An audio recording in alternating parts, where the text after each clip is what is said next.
नमस्ते, मैं वैद्य अमोल पाटिल तपस्या हेल्थ एंड वेलनेस की स्वास्थ्य श्रृंखला में आप सबका स्वागत करता हूं। आज हम लोग बात करेंगे रीढ़ की हड्डी, कमर, गर्दन और जोड़ों के दर्द के बारे में। आजकल आप लोग देखेंगे तो महिलाओं में काफ़ी सारे लोगों में हमें ये दिखता है कि काफ़ी लोगों का कमर का दर्द और नी जॉइंट मतलब घुटने का दर्द बहुत ज़्यादा बढ़ गया है। मैं इसको सबसे ज़्यादा दोष दूंगा हमारे किचन का जो ओटा होता है, किचन का जो खाना बनाने की जो अपनी आज की पद्धत है उसको, क्योंकि स्त्रियों को, महिलाओं को खाना बनाने के लिए कम से कम सुबह 2 घंटे, शाम को 2 घंटे एक विचित्र अवस्था में खड़े रहना पड़ता है, जहाँ पे उनका शरीर थोड़ा सा झुका हुआ रहता है। तो इसकी वजह से उनका जो एक्सिस है शरीर का वो टेढ़ा हो जाता है एंड उसका पूरा लोड जो है उनके रीढ़ की हड्डी के ऊपर, कमर के ऊपर और घुटनों के ऊपर आ जाता है। तो मैं आप सबको, सभी महिलाओं को ये दरख्वास्त करता हूँ कि सबसे पहले अगर आपको बचना है इस चीज़ से तो आपका किचन का ओटा तोड़ दो। तो आप कहेंगे ये क्या बोल रहे हैं आप, तो खाना कैसे बनाएंगे? खाना बनाने के लिए बहुत आसान तरीके हैं। तो उसके लिए आप जैसे कोई भी इंसान ऑफिस में बैठ के काम करता है उस तरीके से आपको खाना बनाने की व्यवस्था करा लो। तो उसमें ये होता है कि आप कुर्सी पे बैठ जाओ, आपका पैर वो जो ट्रॉली होता है नीचे उसको निकाल दो, ट्रॉली के नीचे पैर जाना चाहिए। आपके ओटा का जो हाइट है वो ऐसे हो ताकि आप एक रिवॉल्विंग चेयर पे ऑफिस में जैसे बैठते हैं वैसे बैठे रहो और ऐसे लेके ऐसा तड़का डालो। आपका जो सामान होना चाहिए खाना बनाने का वो सब आपके बाजू में रहना चाहिए और आप इजीली उसको खाना बनाने के लिए आसान होना चाहिए। ऐसी व्यवस्था आपको कर लेनी चाहिए। तो इससे 2 चीज़ें से आप बचेंगे, या तो ये जो घुटने का दर्द, कमर का दर्द वो तो है, दूसरा वेरिकोस वेन। वेरिकोस वेन से भी आप इसके वजह से बचेंगे क्योंकि आपको कंटिन्यूसली ज़्यादा देर खड़ा रहना नहीं पड़ेगा।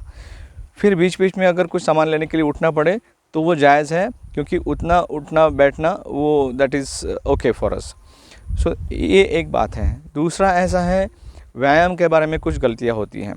ज़्यादातर लोग चलने फिरने का, दौड़ने का व्यायाम करते हैं। तो व्यायाम 2 प्रकार के होते हैं। एक तो जो शरीर को दृढ़ बना दे, शरीर को मजबूत बना दे, और दूसरा होता है जो शरीर की झीज करा दे, शरीर को घटा दे। तो हमें इन दोनों प्रकार के व्यायाम का एक प्रॉपर बैलेंस रखना चाहिए। दौड़ना, चलना, ये जो व्यायाम है इसमें शरीर घट जाता है, शरीर की झीज हो जाती है, शरीर डीजनरेट हो जाता है। सो कंटिन्यूसली अगर हम लोग समझो एक ही प्रकार का व्यायाम करें तो हमारा शरीर और घटते जाएगा और इससे डीजनरेशन बढ़ेगा। आपकी मांसपेशियां धीरे धीरे सूखती जाएगी या फिर बारीक ब्रेक होती जाएगी और ब्रेक होने की वजह से फिर उसमें दर्द बढ़ेगा। ये एक चीज़ है। इसलिए हमें बैलेंस व्यायाम का ऐसे करना चाहिए कि एक दिन आपको अच्छे से योगासन करना चाहिए। आसन करने से आपके मसल को स्ट्रेंथनिंग करना चाहिए। ये स्ट्रेंथनिंग का एक्सरसाइज करने के बाद आपको अल्टरनेट डे या तो वॉकिंग या रनिंग करिए तो कार्डियो भी हो जाएगा। सो ऐसे उसका बैलेंस रखेंगे तो ये दर्द बढ़ेगा नहीं आगे जाके। तीसरी इंपॉर्टेंट चीज़ होती है कि जो लोड बेयरिंग आपके जॉइंट्स हैं, जैसे घुटना है, एड़ी है, यहाँ पे आपको बिना तेल लगाए चलना फिरना या फिर दौड़ना ये व्यायाम नहीं करना चाहिए। पहले आप 5-10 मिनट बैठ जाइए, वहाँ पे तेल मलिए और बाद में आप चलने के लिए, दौड़ने के लिए निकलिए। सो ये छोटी छोटी चीज़ें हैं जो आपको लाइफ टाइम आपके घुटने के दर्द को, कमर के दर्द को बचाएगा। मैंने ऐसे लोग देखे, ऐसे पेशेंट्स देखे जिन्होंने हमारे कहने पर जब पिछले 10 सालों से वो लोग अपने घुटने पे तेल मल रहे हैं और उसके बाद जो उनका घुटना दर्द होता था आज तक दर्द नहीं हो रहा है। लेकिन नित्य नियम से वो लोग अपने घुटने पे तेल मलते हैं। वो उनका दिनक्रम होना चाहिए नहाने से पहले या व्यायाम से पहले। सो ये तो जनरल चीज़ें हो गई। अब जिन लोगों का घुटना एड़ी या फिर कमर का दर्द शुरू हो गया है, जिनके कमर की रीढ़ की हड्डी में हड्डी घिस गई है, उसके बीच वाली जो डिस्क होती है वो पीछे सरक चुकी है और उसकी वजह से दर्द होना, पैरों में चींटियाँ आना या फिर पैर हैवी हो जाना, उसमें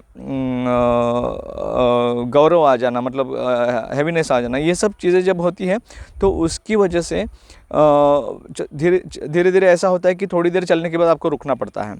उसकी वजह से फिर धीरे धीरे पैर में दर्द शुरू हो जाता है और वो पैर का दर्द जो है कमर से लेके पूरा नीचे पैर तक, एड़ी तक होने लगता है। जिसको हम नॉर्मली लंबर स्पॉन्डिलाइटिस या फिर नी जॉइंट आर्थराइटिस ये सब बोलते हैं। आयुर्वेद में उसे संधिगत वात बोलते हैं, गुरुद्रसी बोलते हैं। तो इसको ठीक करने के लिए आयुर्वेद में अलग अलग मेथड्स बताए हैं।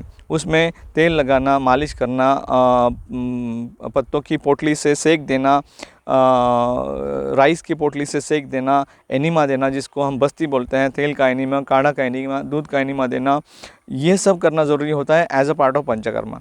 दूसरा होता है उसके लिए जो उस घिसी हुई हड्डी को और मसल्स को ताकत देने वाली जो कोई दवाई होती है उसको ले लेना।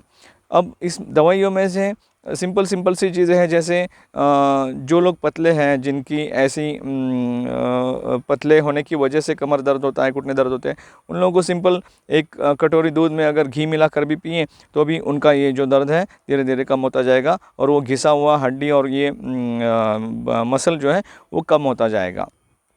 और उनका लुब्रिकेशन जो है बोन्स का, जिसको आप कहते हैं जैसे हम पहियों में जो ग्रीस रहता है वो कम हो गया तो कैसे वो खड़खड़ा आवाज़ करने लगता है, वैसे ही अपने घुटने आवाज़ करने लगते हैं, या फिर उसमें वो जो कम होता है वो कम ना हो, इसलिए दूध और घी को सेवन करना बहुत ज़रूरी होता है।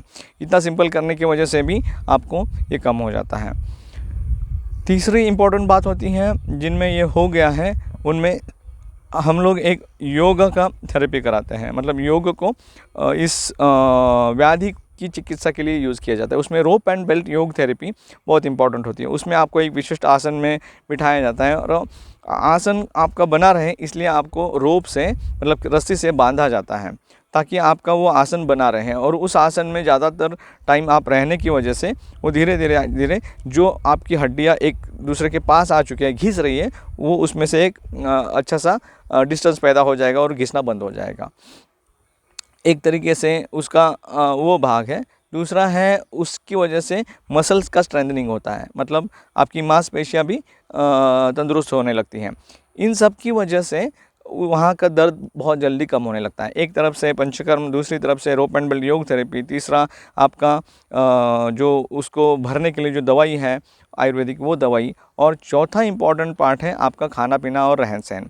उसमें अगर कुछ गलतियां हैं तो उसको भी कम करना चाहिए। एक एग्जांपल बताता हूँ मैं आपको शायद ताज्जुब होगा ये सुनकर कि जो लोग स्प्राउट्स ज़्यादा खाते हैं, अंकुरित धान जो ज़्यादा खाते हैं, उनको ये इस प्रकार की वेदना होना, इस प्रकार का दर्द होना ये बहुत ही लाजमी है। और उसमें ये खाने की वजह से उनका दर्द और भी बढ़ जाएगा। तो इन लोगों को स्प्राउट्स खाना इतना अच्छा नहीं है, इनको बिल्कुल स्प्राउट्स नहीं खाना चाहिए। ये तो मैंने एक एग्जांपल बता दिया। ऐसे ही प्रकृति के अनुसार आपका जो व्यवसाय है उसके अनुसार आपको होने वाली और भी जो कोई शिकायतें होती हैं, जैसे मान लो किसी को कॉन्स्टिपेशन और पेट की शिकायतें होती हैं, किसी को छाती में जलन होना या फिर पित्त की शिकायत होती है, ऐसे जो शिकायतें हैं उनको कंसिडर करके और भी खाने पीने में जो भी बदलाव करना चाहिए वो हमें बताना पड़ता है, और उसको बदलाव करेंगे तो ये जल्दी ठीक हो जाता है। तो ऐसे ही अगर हम लोग हर चीज़ में, जैसे रीढ़ की हड्डी, घुटने के दर्द, ऐसी व्याधियों में जैसे हम लोग ये 4 चीज़ें देखी, एक है पंचकर्म, दूसरा है आपका दवाई, तीसरा रोप एंड बेल्ट योग थेरेपी, और चौथा आपका खाना पीना रहन सहन। इसमें अगर हम लोग बदलाव करेंगे तो मैं आपको विश्वास दिलाता हूँ कि आप इन सब से बहुत जल्दी उबर कर बाहर आ सकते हैं। तपस्या में हम इन सभी चिकित्साओं का पालन करते हैं, चिकित्साएँ हम लोग यहाँ पे करते हैं पेशेंट्स के लिए, और उसकी वजह से बहुत सारे लोगों ने अभी तक लाभ लिया है। डॉक्टर विनीता केतकर जो रोप एंड बेल्ट थेरेपी के हमारी गुरु है, वो कल हमारे यहाँ पे उपलब्ध हो रही है 19 तारीख को, 19 नवंबर 2022, और उनका कल एक रुग्णों के लिए एक वर्कशॉप भी होने वाला है। जिन लोगों को इसका लाभ लेना है वो लोग अवश्य लाभ लें। ये ऐसी थेरेपी है जो आपको मेडिसिन फ्री बनाएगी आगे जाकर। मतलब ये आप घर पर भी बाद में कर सकते हैं, ये आसन आप घर पर इसका आप अभ्यास कर सकते हैं, ताकि आपको, हमारा ये उद्देश्य है कल को जाके आपको मेडिसिन के ऊपर, किसी और चिकित्सा के ऊपर निर्भर ना रहना पड़े। तो जिन लोगों को इसका लाभ लेना है आज ही संपर्क करके आपका नाम रजिस्टर करके आप इसका लाभ ले सकते हैं। धन्यवाद।